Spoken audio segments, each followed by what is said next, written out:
મહેનત ખૂબ હતી, બધાની જ મહેનત હતી, પેરેન્ટ્સની, ટીચર્સની, મારી પોતાની, અને એના કારણે રિઝલ્ટ આટલું સારું આવ્યું છે.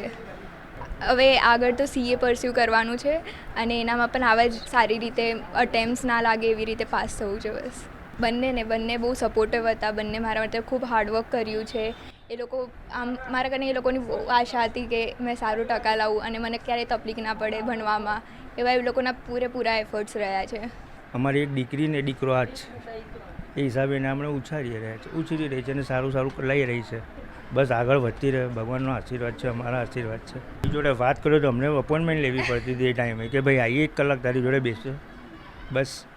બસ એ એની મહેનત કરતી હતી, અમે એની પાસે ટાઈમ કાઢતા હતા કે એને ટાઈમ મળે, એને શું જોઈએ છે, શું કમી ના લાગવી જોઈએ, એને સ્ટડી રિલેટેડ યા ખાવા બાવા કશું પણ હોય એનો ઈચ્છા અમે પૂરી કરતા હતા કે એને જે જોઈએ છે એને તકલીફ ના પડવી જોઈએ ને એને મળી રહે ને એનું ફોકસ ખાલી સ્ટડીનું હતું.